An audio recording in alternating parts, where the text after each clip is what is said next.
Well, that's what's happening, and that's where we're at. You know, it scares me. Actually, I just came from a global economic shift summit, a meeting, or not a summit, but a meeting, and I was listening to that, and it shocked me. Are you aware that union labor, with all the benefits in Detroit, to build a car costs about $74 a man hour? You go down in the southern part where the Japanese have come in and built these automobile plants where there's no union labor, very little benefits, very low wages. It costs about $14 per man hour to build that car. You go to China, it costs 83 cents per man hour to build that car. Mm-hmm. To ship it back over to this country, adding that to it, comes to a total of $4 per man hour. What's going to happen with our automobile industry? Where are our jobs going to go? What's going to happen with other businesses like that? There will be no service industry here unless it's required to be on our soil. You know, you call and complain about your computer, your car, or your phone bill, your electric bill, you're talking to somebody in India or somewhere else. You go to the doctor, you get an X-ray. They take the X-ray, that night it gets shipped to India over the Internet or however they do it. By the next morning, you're getting it read from India. We're in trouble. Right. Well, I want listeners to think about if I'm only 39, but I can tell you, looking back and talking with my mom and her sisters, what industry does this country lead in anymore? Where are we number one? It's not education. The only place that we really got a bright spot is in the agricultural industry, and that is it at this point. And the problem is, think about this. We look at the stock market to determine what our country is doing. That's hindsight. After we traveled the road, we look back and see how we did. Mm-hmm. We need to start being a little more proactive. We need to start looking to the future. If we'd have taken the money that is spent on illegal immigration, and if they do bring amnesty, that's $2.6 trillion it's probably going to cost, according to estimates. If we'd have put that money into education, if we'd have put that money into research and development for alternative energy, for better businesses, and help those who are loyal to this country, we'd be in a lot better state today. But no, we've always got to work by looking backwards. And you know what? Mm-hmm.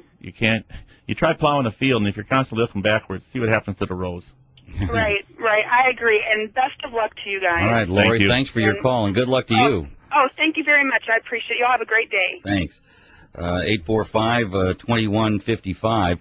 What do you do about jobs then?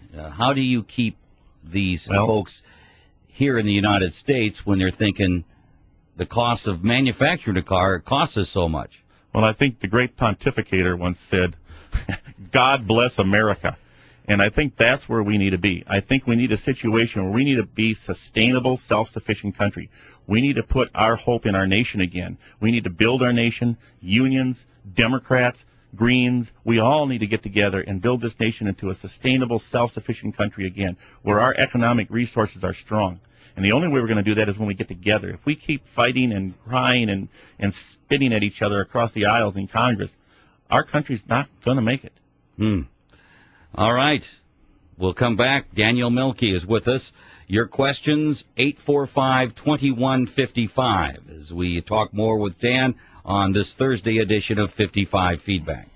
Back with 55 Feedback on 55 SAU with Tom King, Pat Snyder. Daniel Mielke is in the studio with us. He is congressional candidate challenging Dave Obey for the 7th District congressional seat.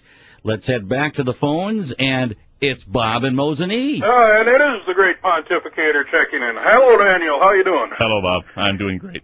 One of the things I would suggest, and I've never seen it really hammered on with Mr. Obey, is the fact that he is not a Wisconsinite anymore. He owns a home in Virginia. He plans to retire in Virginia. He claims to be the most powerful legislator up in Washington, and I heard him in a statement, in a speech he made, state that his responsibility now, because he's the head of so many of these committees, is not to the people of Wisconsin, but because he's the head of the committee to everybody in the nation. And that's wrong. Oh, it's wrong.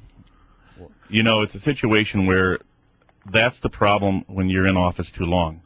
You lose your loyalty, you lose where you're at. I think also he's gotten to the point where he's more globally minded than he is nationally minded, and that's wrong. It happens. You can't, like I say, you cannot be associating with the people that are fighting against this nation day in and day out without having that affect you. It has its impact on you, and that's the problem on that. You can keep in mind, David Obey, he was going to teach Russian politics and Chinese politics before he decided to go into office.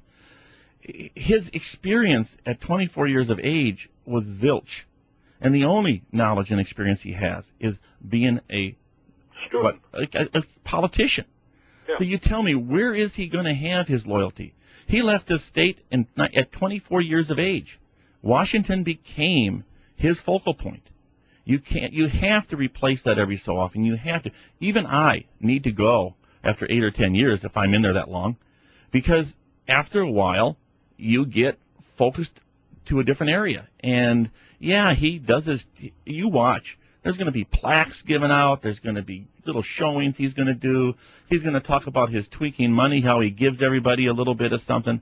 But are you aware that we are 47th of all the states in this nation? We are 47th in federal spending received. We're 21st in federal spending paid out. Yeah. And so what's happening is, if he is so powerful and if he is so wonderful for Wisconsin, why is it he can't get us any closer to what we pay out than 47th versus 21st? And then, the other thing, too, as you were talking about, is our industry. Right now, if we had to face a situation like World War II, in a lot of ways, I think it's building up. People don't want to believe me, but I say we're already in the start of World War III, and it's Islam, radical Islam versus the West. We don't have the industry to build the heavy weapons we need to fight a war anymore. You bought it right there on the spot. That's the part that I'm frustrated about. David Obey's voted 47 times in favor of illegals getting benefits from American industry and American people. But his voting record in regards to business and industry, I know BIPAC, which is a business and industry PAC, gave him a 0 rating. And if you look at all the other PACs in regards to industry, he's down at the bottom. He's not representing you and me. And, the sad fact is there's a lot more people up in Washington that are the exact same way. Yeah. And the thing is, we just don't seem to understand that we need to replace them people, as you say, every 3 terms in Congress, 2 terms in the Senate, and get rid of them. And it's not partisan. They're doing it on both sides of that aisle. Yep. All right, Bob, thanks. 845-2155. Gary in Wausau, good morning. Good morning. Good morning, Gary. I appreciate your program and everything. My comment in this here is, in this time of political elections and everything, you don't hear any kind of candidates really lay out a plan for us surviving on energy. We got all the oil we need for 20, 30 years. We got the technology to get it out efficiently and without damage to the environment. And if we go to alternate fuels, I'm all for that too. But it takes time. You don't just snap a switch and you got them. It takes time to develop them, the infrastructure to make it available to the public and everything else. In the meantime, we have to use oil. If we don't, it's over for this nation. That energy problem is the key to everything. Without that energy, everything shuts down. When I was in the organic industry, we have the same problem that we have in Congress. Those who were organically minded had animosity to those who were not organic minded. And I have fought that in the organic industry my entire life. And the fact of the matter is, we should never look to the opposite as an enemy. We should look to them as an opportunity. Today you look at the organic industry and you will find ConAgra was at our last organic conference. They have organic farms now, and they were the enemy. The problem is the same in the oil industry.